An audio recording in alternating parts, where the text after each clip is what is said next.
Bem, vamos iniciar aqui mais um encontro nosso de psicologia e religião, né? Estamos lendo o livro do Sanford,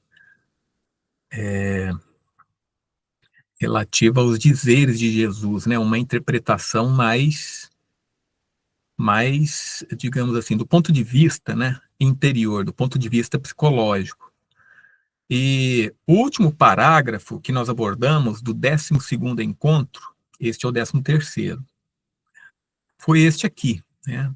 Aqui, novamente, né, ele havia citado Lucas. Então está escrito assim: o filho do homem, de fato, vai para o seu destino, conforme foi decretado, mas ai daquele por quem ele é traído. Né? Jesus aqui se referindo a Judas Iscariotes. Então aqui, o Sanford diz, né? Aqui novamente temos o paradoxo do mal. O mal deve existir, mas ai da pessoa que se deixa tornar instrumento do mal. O mal se aproxima do ego humano e o força a escolher. É isso que eu achei interessante no Sanford, né? Ele dizer que o mal, ou a personificação do mal, Satanás, seria como um arquétipo da escolha. Né? É interessante isso. É como se, por exemplo, se Satanás ali no Jardim do Éden, a serpente, não houvesse interferido, não houvesse proposto, estimulado, né, o casal a provar do fruto proibido, então ali não haveria escolha e não haveria crescimento da consciência, né?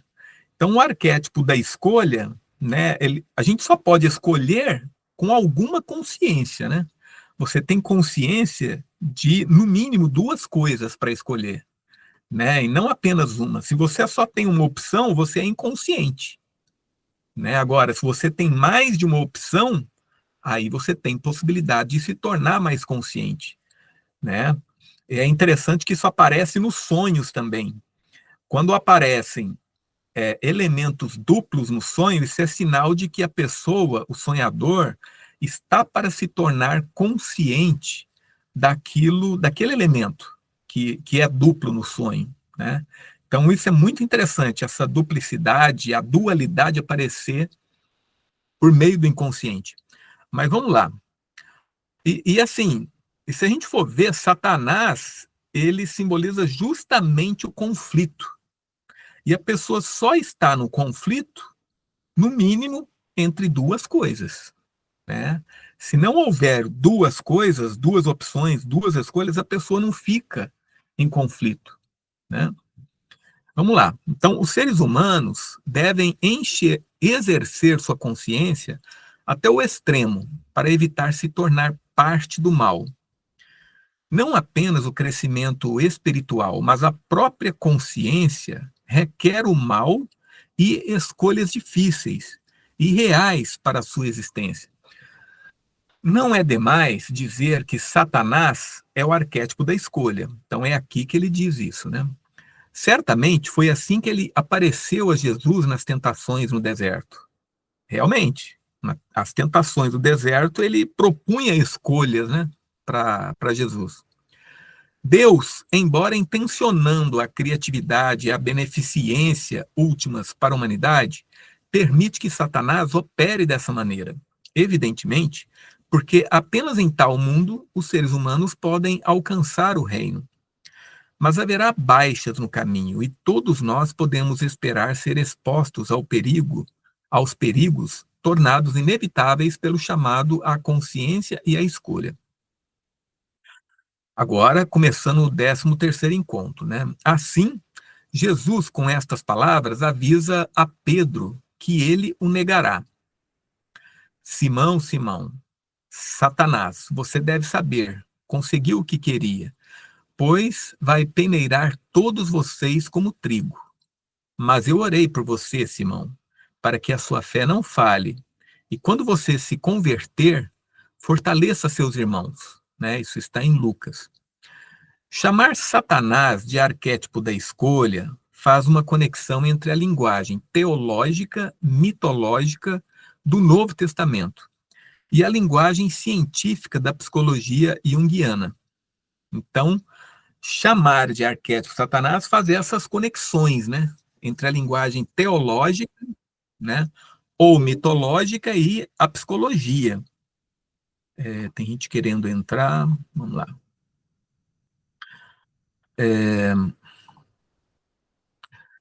E a psicologia, né?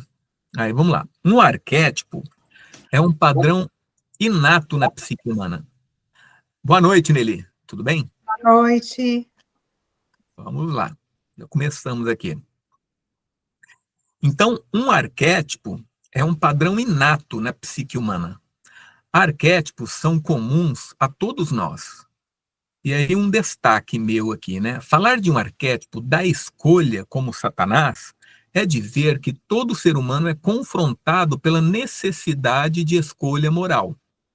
Nenhum de nós escapa a esse teste espiritual. Este é um ponto importante, pois um aspecto extremamente negativo do que passa por cristianismo hoje é a tendência de ver o diabo na outra pessoa, mas não em nós mesmos. Muitas pessoas projetam o mal em tudo que não entendem. E aí, vamos dar um exemplo aqui, né? Por exemplo, o rock, quando apareceu lá pela década de 60, né, era obra do Satanás, né? Mas vamos lá. Veem as pessoas que defendem pontos de vista contrários como más e, portanto, pertencentes a Satanás. Veem a si mesmas, por outro lado, como filhas de Deus e, portanto, em total posse da verdade. Pessoal, só alertando aqui, quem quiser participar, contribuir com alguma coisa, tá? Pode participar tranquilo. E quem quiser também colocar lá no chat, né? A gente vê no final, tá bom? Vamos lá. Então, veem a si mesmas, por outro lado, como filhas de Deus e, portanto, em total posse da verdade. Essa combinação de projeção e autojustificação aliena as pessoas umas das outras e muitas vezes leva a consequências verdadeiramente demoníacas, porque encoraja um nível tão baixo de consciência. Dizer que Satanás é o arquétipo da escolha deixa claro que todos nós temos dentro de nós a necessidade de escolhas morais e operando principalmente através de nosso egocentrismo e da unilateralidade a que ele leva, a possibilidade contínua de escolher contra a vontade de Deus. A diferença entre essa atitude inconsciente em relação ao mal, que leva à sua projeção nos outros, e a rota consciente, que leva à verdadeira religião, foi expressa por Fritz Kanckel nestas palavras: religião sem um estudo aprofundado do pecado, religião sem consciência da escuridão, o mal e desvio conscientes e inconscientes, individuais e coletivos, não é religião, mas idolatria cega. Interessante, né, essa citação do Kanckel. Religião sem um estudo aprofundado do pecado, quer dizer, sem uma consciência, né, do pecado, daquilo que é pecado, da própria pessoa, né, se tornar consciente do mal nela, uma religião sem consciência da escuridão. Quer dizer, uma religião que só pensa no bem, tudo é o bem e não sei o quê. Ela, acaba sendo unilateral. Quer dizer, ela cai na idolatria, porque ela está identificada, né? Agora, aquela que tem, ou aquele indivíduo, aquela religião, né, que tem consciência também do mal, então ele tem consciência de duas coisas, né? E ele não está identificado com nenhum dos dois lados. Agora, aquela pessoa que está realmente consciente do mal, né? Então, é difícil essa identidade, né, com o bem. Não que, então eu não devo fazer o bem, não é isso. É que você não deve se identificar com o bem. Então, por exemplo, aquela pessoa que pousa de santa. Eu sou o bom, né? Por quê? Porque aí vai estar inconsciente do mal, vai tender a projetar no outro. E os filhos dessa pessoa tenderão a viver à sombra dela, né? Então, daí que a gente vê muitos filhos, né, de ministros religiosos, né, às vezes, muitas vezes darem assim como criminosos, né, e tudo mais na vida. Temos destacado que o mal existe quando algo não é o que deveria ser. Isso significa que, enquanto não formos inteiros, sempre seremos mais ou menos presas do mal. E daí surge uma série de sintomas. Quando, por exemplo, tememos uma certa parte de nossa personalidade e a enterramos profundamente no inconsciente, ocorre uma distorção em nossa personalidade. Se essa parte reprimida de nós mesmos reaparecer, talvez em nossos sonhos ou em um esforço para romper a repressão para ganhar acesso à consciência, ela geralmente aparecerá de uma maneira terrível e assustadora. Por que, né, gente, que o mal acaba aparecendo de maneira terrível e assustadora? Vamos supor, geralmente, quando alguém reprime um pecado, reprime o mal em si, do ponto de vista dela, muitas vezes nem é o mal, né? Para ela é o mal e tal, mas às vezes para a maioria das pessoas não é, mas para ela é. Quando a pessoa reprime, né, esse aspecto na sua personalidade, encarcera, deixa no inconsciente, tudo aquilo que fica no inconsciente não se atualiza, permanece infantil, permanece primitivo, né? E aí, quando ela vai aparecer na consciência, ela só pode aparecer dessa maneira, violenta, né, como uma besta, né, e tudo mais. Por quê? Porque o local que ela ficou, a gente sabe o que acontece com o cachorro se a gente só deixa ele na coleira, né? Ele fica uma fera, né? Ele se torna uma fera. Então, a mesma coisa acontece com nossos aspectos. Esses aspectos, por mais que a gente ache eles infantis, né, ou maus e tudo mais, mas são aspectos vivos, são partes vivas nossas, né?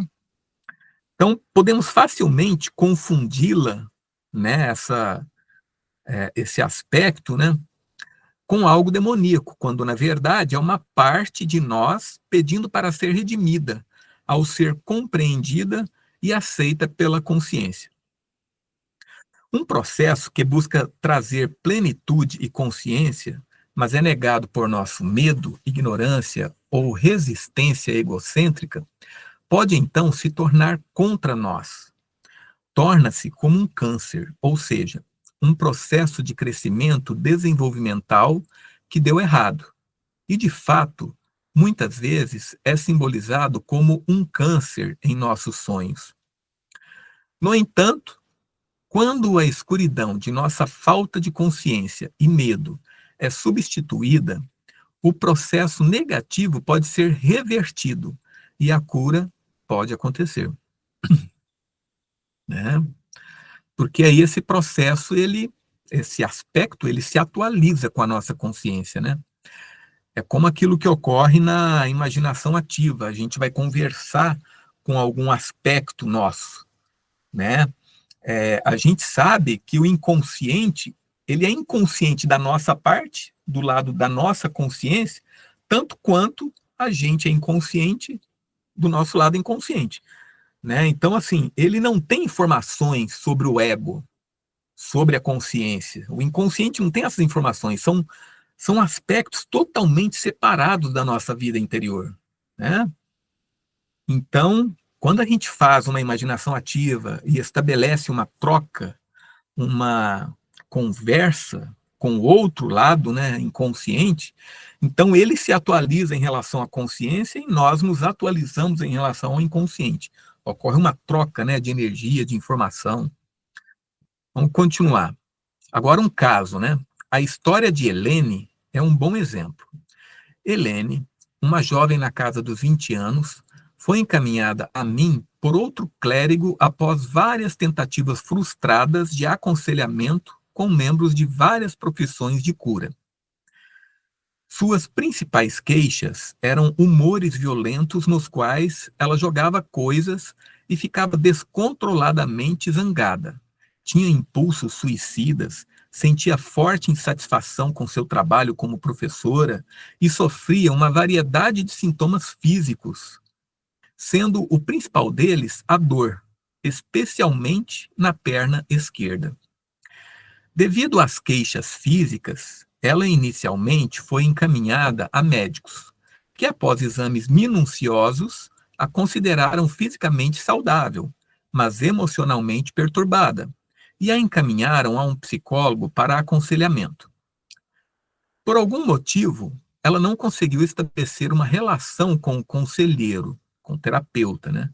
Ou com outros aos quais foi enviada sucessivamente, e acabou no meu consultório. Nosso trabalho conjunto passou por várias etapas distintas.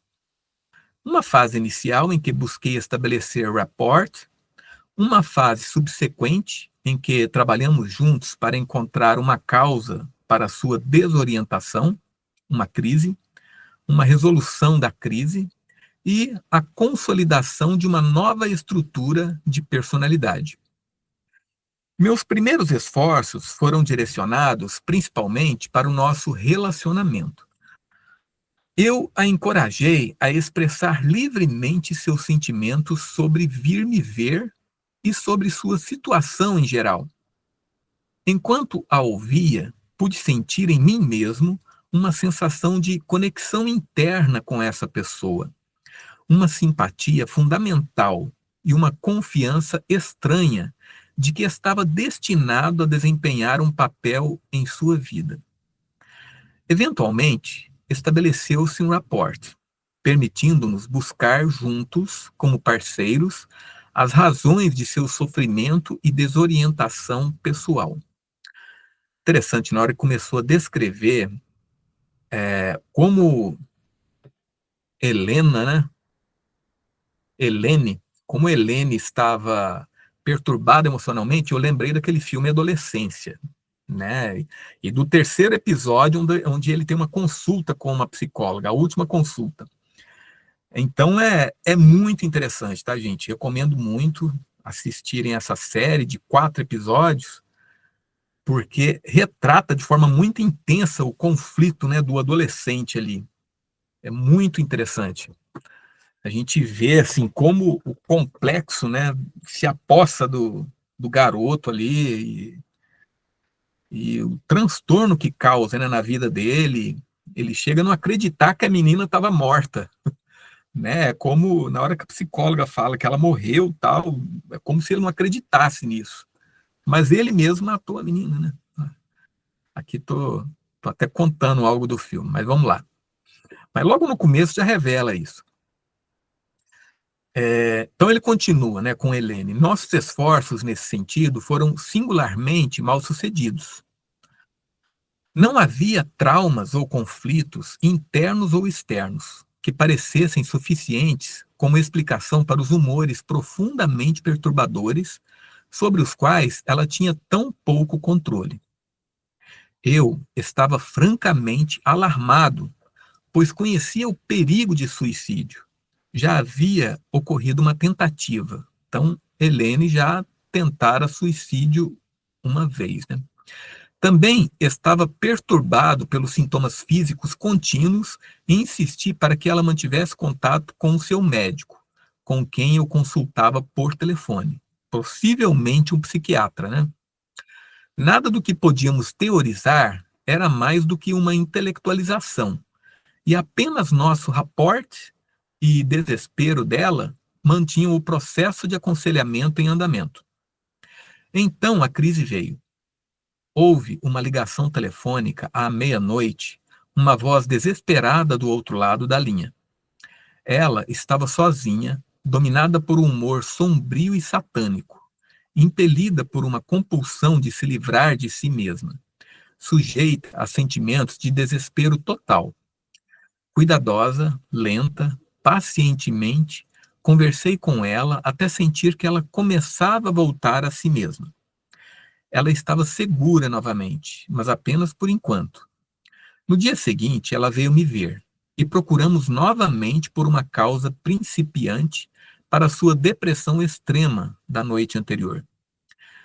Nenhuma pôde ser encontrada. Finalmente perguntei a ela: como seria seu humor se você o pintasse?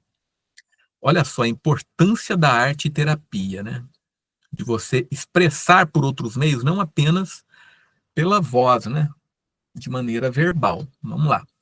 Ela nunca havia pintado antes em sua vida adulta, mas imediatamente começou a agitar os braços, descrevendo como seria.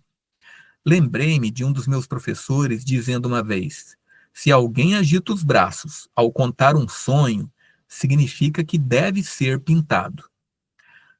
Aí ele disse para ela, né, o Sanford: vá para casa e pinte o que vê em sua mente, disse eu, e volte para mim assim que estiver feito. A pintura que esta mulher fez é uma das mais notáveis que já vi por seu impacto psicológico.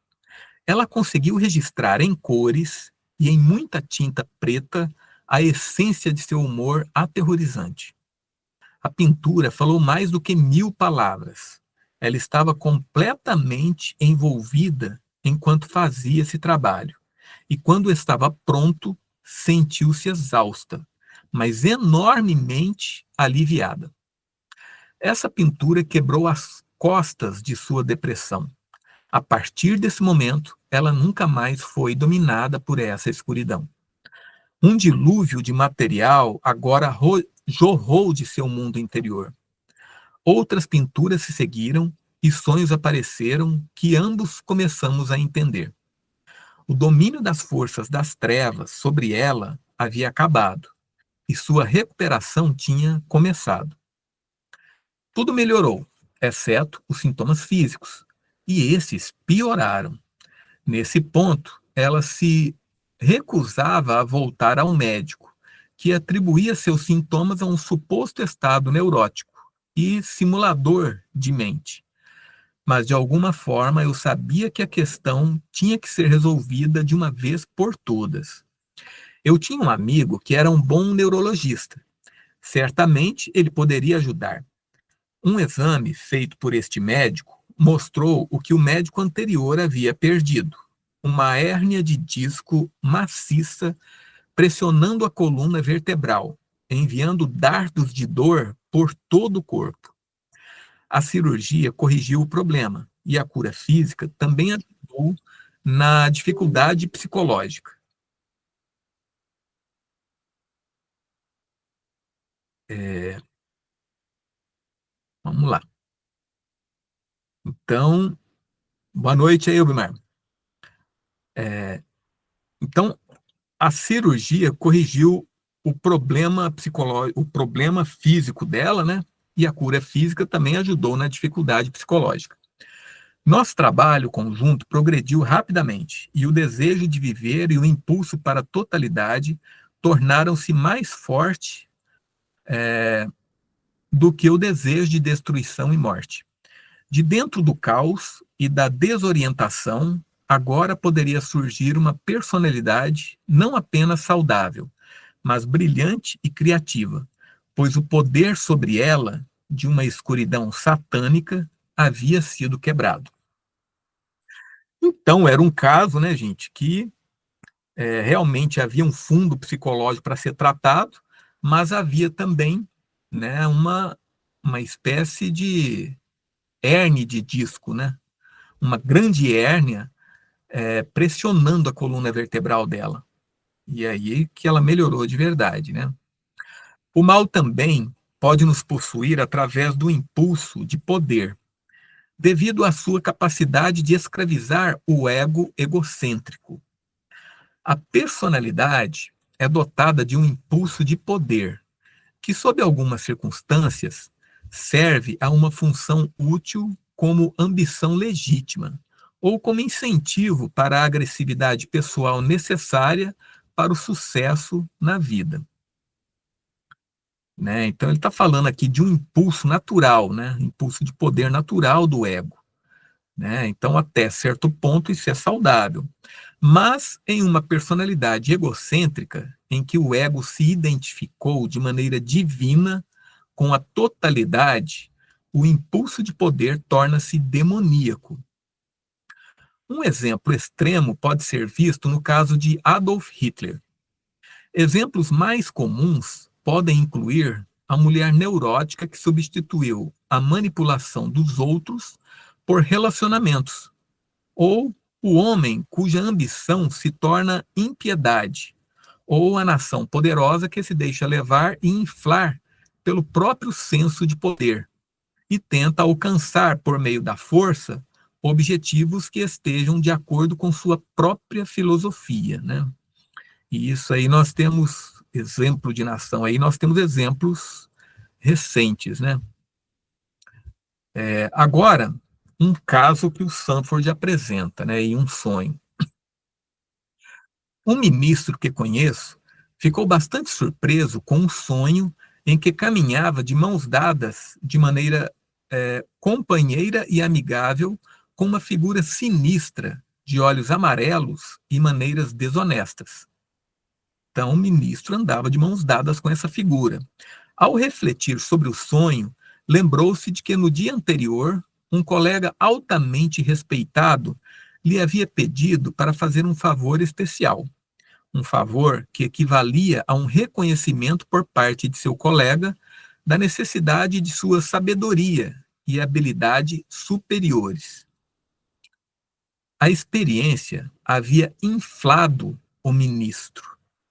Então, olha só, esse colega, né, havia dito, não, você tem uma sabedoria esplêndida, né, uma habilidade superior e não sei o quê. E pegou o ministro, né, essa inflação, né? Sem perceber na época, ele havia sido levado por um sentido exagerado de sua própria importância.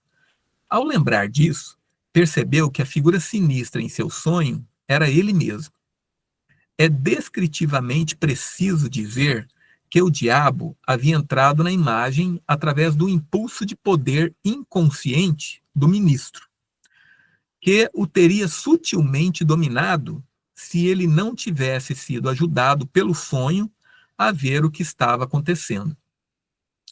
Então, aqui é claro, né, aparece nitidamente, né, de mãos dadas ali com a figura sombria, com a sombra dele. O Sanford disse, né, como foi apontado aí atrás, né, que Satanás é como se fosse o arquétipo da escolha. Ele coloca, né, escolhas na nossa frente ali e tal.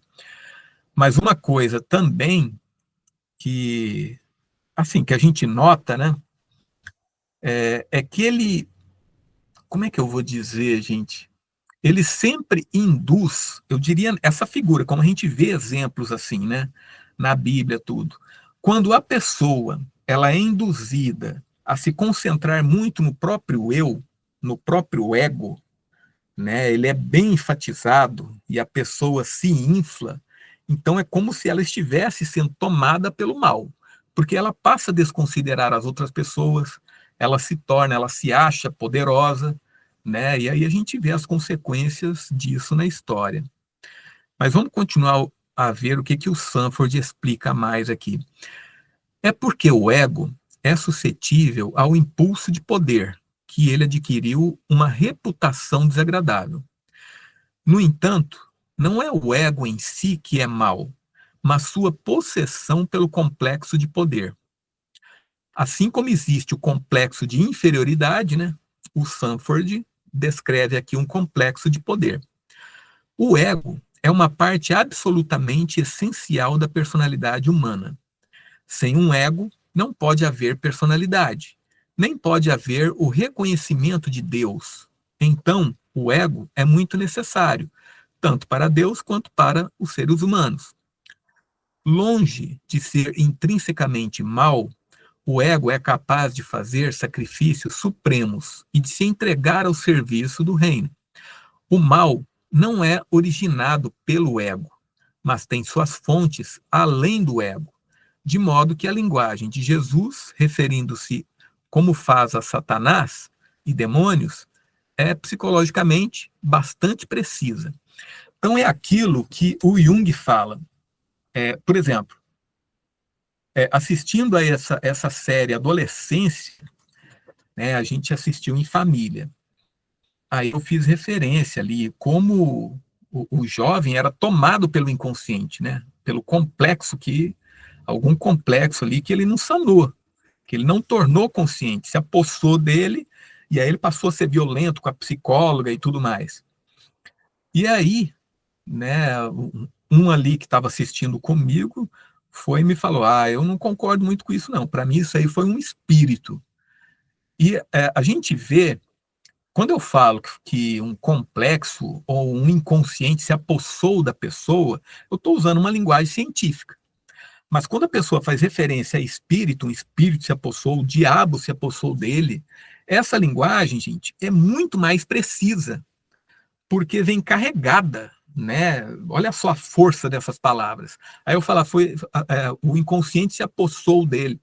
Então, isso aí é muito, como é que eu vou dizer? Falta substância. Né? Então, quando uma pessoa usa esse tipo de linguagem, como a gente vê, né, o povão usando, essa linguagem é bem mais precisa, pois transmite a força do acontecimento, né? Então é isso que o Sanford está se referindo aqui, ó, como Jesus, quando ele faz referência a Satanás e demônios, né, a descrição psicológica dele é bastante precisa. Embora o ego não seja o originador do mal, ele pode ser dominado por ele. E se o mal vai ou não possuir o ego, pode acabar se resumindo à questão do pecado. O ego é propenso ao pecado, e através do pecado, o mal encontra uma brecha. O pecado, mais do que qualquer outra coisa, permite que poderes alienígenas, né, quer dizer, estranhos, poderes estranhos, possuam, distorçam e usem a consciência, cortando assim a consciência da totalidade e de Deus. Portanto, o problema do mal está intimamente associado ao problema do pecado. E é a isso que devemos nos voltar agora. Tradicionalmente, o pecado tem sido identificado com a quebra das leis de Deus, especialmente cedendo à paixão. A ideia é que Deus estabeleceu um conjunto de leis que os seres humanos devem seguir. Se falharmos em fazê-lo, infringindo essas leis ou quebrando-as, estamos pecando. O grande protótipo do pecado é dito ser a queda de Adão no jardim do Éden. Deus disse a Adão que ele não deveria comer do fruto da árvore do conhecimento do bem e do mal, mas Adão e Eva desobedeceram a Deus, quebraram sua lei e comeram o fruto. Assim, o pecado original é dito ser a desobediência, e todos os outros pecados são comparados a ele.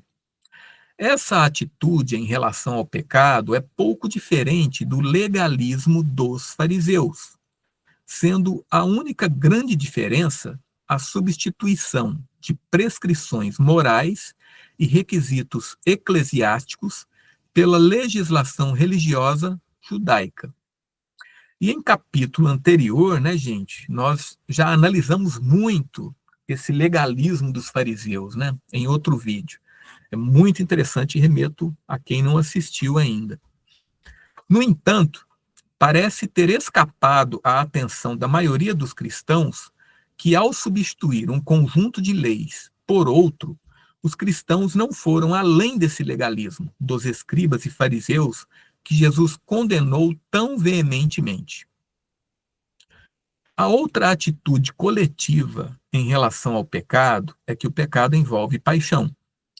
Isso é realmente uma variação da primeira, quer dizer, da legislação, né, do legalismo, já que a grande maioria das leis de obediência que se diz que Deus exige que sigamos tem a ver com o corpo. Consequentemente, os grandes pecados são considerados como pecados sexuais, incluindo adultério, homossexualidade e masturbação. Até mesmo pecados de pensamento são incluídos quando temos fantasias sexuais erradas, talvez sobre pessoas pelas quais não se é suposto sentir atração ou ter pensamentos negativos ou raivosos sobre pessoas. Uma vez que todas as emoções têm sua correlação em processos químicos identificáveis do corpo, essa atitude em relação ao pecado equivale a uma negação do ser humano corporal ou natural. Então, essa atitude, né, assim, extremamente legalista em relação ao corpo, é como se reprimisse as coisas do corpo, né?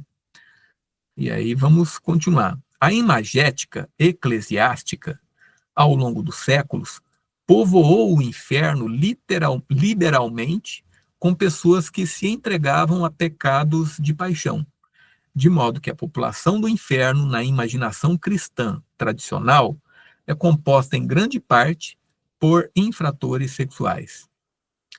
No entanto, destacando aqui, né, Jesus mesmo teve muito pouco a dizer sobre os pecados da carne. Sua principal preocupação era com os pecados do espírito, porque os pecados do espírito são 10 vezes mais mortais do que os pecados da carne. Acho interessante, gente, esse ponto do Sanford, essa análise que ele faz, né, diferenciando pecados da carne e pecados do espírito. E essa ênfase, né, que Jesus fazia sobre os pecados do espírito. Mas vamos continuar. Mas, de alguma forma, parece ter escapado à atenção do cristianismo tradicional que, ao enfatizar o pecado como equivalente aos pecados da carne, não estamos seguindo Jesus, mas estamos caindo vítimas de uma forma de gnosticismo, esse antigo rival do cristianismo que via a raiz do mal no mundo material e no corpo humano, dividindo assim os seres humanos entre corpo e espírito. Em ambos os casos, a atitude coletiva geral em relação ao pecado é: você sabe melhor, Deus deu a você as regras. Você escolheu deliberadamente respeitá-las ou ignorá-las, e agora deve ser punido. Sobre essa ideia de pecado, baseia-se tanto o nosso Código Penal quanto a nossa geografia do além, como um lugar onde o castigo para os infratores que fizerem o que não nos permitiríamos fazer é garantido pela justiça divina. Essa ética podemos chamar, seguindo os passos do filósofo russo Nicolas Berdyaev, eu acho que é isso, né? De ética da obediência. Quer dizer, essa ética que se prende, né, às leis, que é legalista, né, é uma ética da obediência. Quando olhamos para os evangelhos, no entanto, temos uma imagem diferente do que constitui o pecado. A palavra do Novo Testamento para pecado, armátia em grego, e o Novo Testamento, praticamente todo o Novo Testamento, vem do grego, né, gente? Foi traduzido do grego. Então, o termo armátia em grego significa literalmente errar o alvo. É a mesma palavra que um arqueiro usaria ao atirar uma flecha em um alvo e errá-lo. Isso parece ser uma palavra surpreendentemente benigna para descrever algo tão destrutivo para a vida humana e para o relacionamento com Deus, quanto o pecado. Afinal, pode ser tão ruim assim errar o alvo? Mas a gravidade de errar o alvo está no fato de que reflete de volta sobre o arqueiro. O arqueiro errou o alvo ao não estar no centro e ao atirar inconscientemente, sem mirar adequadamente. Um ditado ilustrativo de Confúcio diz que um arqueiro que não acerta o alvo deve encontrar a falha em si mesmo. Na arquearia, temos algo semelhante ao caminho do homem superior. Quando o arqueiro erra o centro do alvo, ele se vira e procura a causa de sua falha em si mesmo. Isso aí está, né, no escrito de Confúcio, que traduzido significa doutrina do meio, né? Parece ser o parágrafo ou capítulo 14, né? A atitude de Jesus em relação ao pecado reflete essa visão de que errar o alvo tem a ver com a inconsciência por parte do indivíduo. De acordo com a visão de Jesus, o pecado não se resume simplesmente em quebrar as regras de Deus, mas surge de ações motivadas inconscientemente. O pecado surge de um estado de escuridão moral, causado pela falta de consciência que leva alguém a errar o alvo.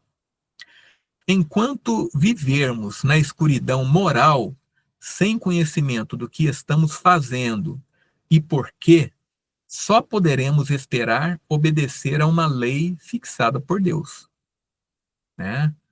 Então, enquanto a pessoa não procura se conhecer, a gente pode apenas se apegar a leis, né? A regras de conduta. No entanto, tal moralidade não é uma moralidade de amor, mas de obediência servil. É uma moralidade inferior, porque não é baseada no conhecimento de si mesmo e de Deus, mas em uma obediência não criativa a regulamentações impostas de fora. Não há amor ou liberdade em uma ética farisaica de obediência.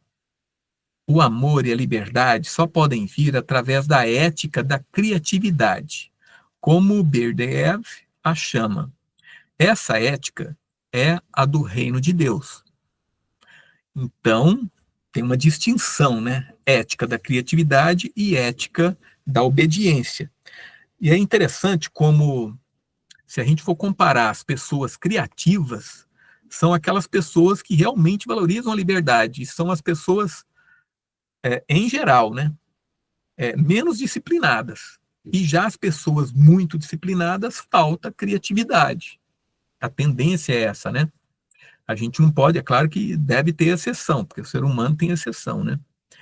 Em um antigo manuscrito, há um verso imediatamente após Lucas 6, verso 5, também ocorrendo na literatura apócrifa cristã primitiva, que ilustra lindamente esse ponto. De acordo com este ditado, no mesmo dia, vendo um homem trabalhando no sábado, ele, Jesus, lhe disse: Amigo, se você sabe o que está fazendo, você é abençoado. Mas se você não sabe, você é amaldiçoado como transgressor da lei. Então, olha que interessante, né? Mas vamos continuar. Isso aqui, né, está em Lucas, capítulo 6, verso 5, mas também está numa literatura apócrifa, né? Num livro apócrifo da Bíblia. Então, é muito interessante. Vamos lá. O ponto é claro. A lei existe para a regulamentação da vida humana. Ela só pode ser quebrada por aqueles que sabem o que estão fazendo, isto é, pessoas conscientes, que se conhecem profundamente, incluindo sua motivação inconsciente. Se tais pessoas transcendem a lei, sabendo o que estão fazendo, são abençoadas porque alcançaram uma ética superior e criativa. Mas se elas não sabem o que estão fazendo e estão agindo por ignorância ou autoengano, seu pecado é grande. E aí um destaque, né? A chave para a ética do reino de Deus, portanto, não é a obediência, mas a consciência e o desenvolvimento da qualidade de corajosa integridade que torna possível a consciência psicológica, quer dizer, a consciência interna. A consciência é geralmente representada sob o símbolo de uma luz, ou uma lâmpada, ou um olho, algo que denota ver, isto é, conhecimento psicológico. Então, Jesus diz: a lâmpada do corpo é o olho. Se teu olho estiver são, todo o teu corpo estará cheio de luz. Mas se teu olho estiver doente, todo o teu corpo estará em trevas. Se então a luz que está em ti são trevas, quão grandes serão tais trevas? Interessante isso, né? O Sanford começa explicando a consciência, né, como assim, simbolizando, né, a luz, né? A luz é consciência, porque quando se um cômodo está escuro e se você lança luz, você passa a ter consciência do que está lá dentro, né? Até uma analogia interessante em relação a pecado ou você ser possuído por complexos ou por tá ok, Dacilene, ou por alguma coisa, né? Você está em um cômodo, por exemplo, totalmente escuro, e você começa a andar por ali, você provavelmente vai tropeçar, você vai se machucar, né? Quer dizer, esse seria o pecado, né? Você erra o alvo, você não está orientado, né? Mas se você acende a luz, você fica totalmente orientado, porque está consciente, né? Sim, Nelly, fala aí. Eu estou aqui pensando Uhum. se é disso que a gente está falando, então. Assim, por exemplo, quando lá atrás ele fala, por exemplo, das questões sexuais, que é o que vem muito a religião com a sua moralidade, né? Então, vamos Uhum. supor uma pessoa que tem um estímulo ao adultério. Sim, Então, se eu tenho consciência desse estímulo, se eu entendo o que está acontecendo comigo, eu sou abençoado.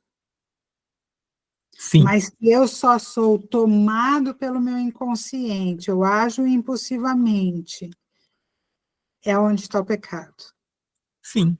Será abençoado por quê? Porque provavelmente disso não decorrerão coisas das quais você vai se arrepender, né? Porque você está totalmente consciente. Entendi, É interessante, né? entendi. Sim, Marcelo, fala aí.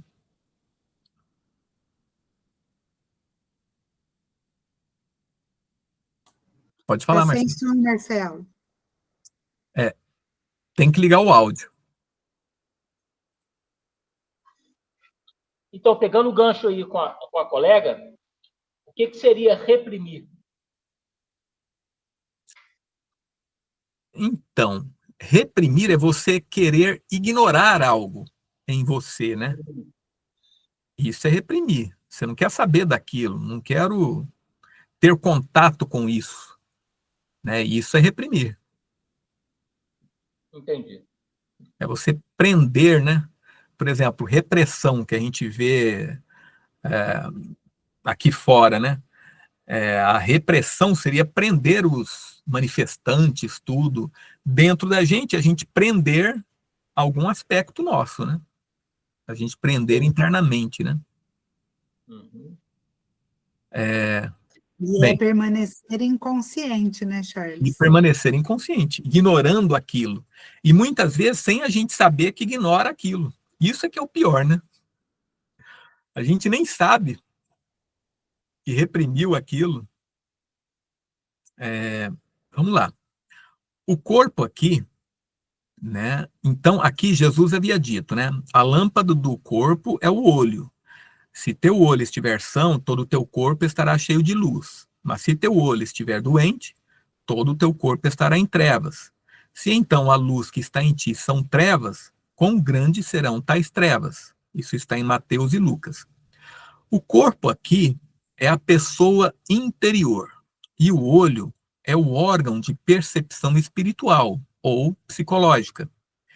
Se nosso olho, nossa visão espiritual, estiver escuro e estivermos agindo de acordo com a ignorância de nós mesmos, toda a nossa vida interior será escura, pois estaremos de fato possuídos por tudo em nós do qual não estamos conscientes. Mas se formos capazes de agir conscientemente, toda a nossa vida interior será cheia de luz. Este ditado de Jesus às vezes, é aplicado à medicina psicossomática. Isso é justificável, pois, muitas vezes, nosso corpo é obrigado a suportar o peso da escuridão de nossas mentes. Mas ele se estende além do alcance de problemas psicossomáticos, para a vida moral em geral, pois o corpo aqui pode ser tomado como equivalente à pessoa interior ou alma. O estresse que a Bíblia coloca sobre a luz, o olho e símbolos semelhantes de consciência é refletido em nossos sonhos. Estresse aqui ele diz no sentido de afirmação, né? A ênfase, né? Os motivos dos sonhos frequentemente falam de luz e escuridão. Podemos estar na escuridão, lutando para encontrar nosso caminho por uma casa escura, dirigindo por uma estrada sem faróis, perdidos em um túnel escuro ou presos na noite mais escura. E, só fazendo um parêntese aqui, quando a gente sonha, e neste sonho é noite e está escuro, dificilmente a gente vai conseguir chegar no cerne desse sonho. Né? É preciso deixar ele de molho ali. A gente deixar ele, aborda ele, depois espera um tempo, depois aborda de novo, espera mais um tempo para a gente conseguir, porque é difícil. Significa que aquilo está obscuro para o indivíduo, né? Ou, então, significa isso, né? Podemos estar na escuridão, tal, ou podemos estar cegos no sonho, né? Ou a luz elétrica pode falhar ao acender, ou podemos acordar no meio da noite incapazes de distinguir uma figura estranha se aproximando de nós. Todas essas imagens simbolizam a dificuldade de se tornar consciente e representam o estado de escuridão psicológica sob o qual estamos vivendo. Por outro lado, podemos sonhar com o amanhecer do sol, ou com uma luz elétrica se acendendo, ou estar no alto de uma montanha, de onde podemos ver longe, ou com um flash de relâmpago, que, com uma grande visão, ilumina toda a paisagem. Esses são símbolos de um estado de consciência, de um ver da realidade interior. Interessante ele apontar isso. E aqui, gente, vamos encerrando aqui. Deixa eu só encerrar a apresentação aqui.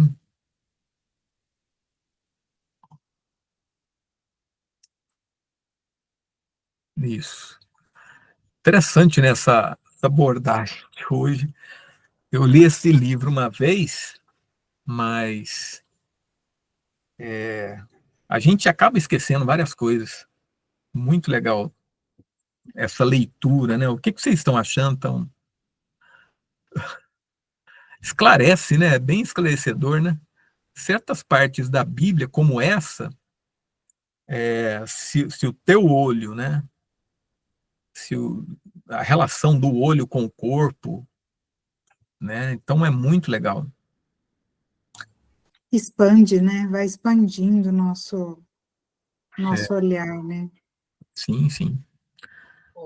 Carlos, esse método que o Sanford aborda, ele é um método existencialista, né? Ele está mais para um método existencialista na parte teológica, né? É interessante.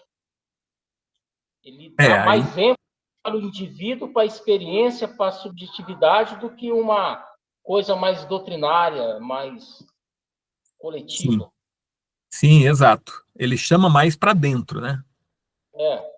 Ele reflete mais aquilo que está dentro. É porque ele analisa psicologicamente, né?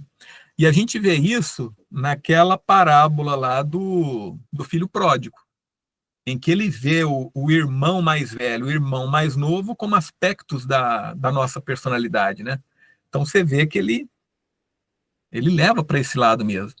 E se a gente for perceber dessa maneira, a gente acaba colhendo mais frutos, né, do que a gente vê do lado social. Porque só do lado social parece que fica tão pobre, parece que a gente fica sem caminho, né? Mas vendo do aspecto psicológico, você ganha ferramentas, né? Nossa, então não é só imposição, não é só você se impor. Ah, eu segui regras, né? Então a gente ganha em amplitude, né, desses ensinamentos.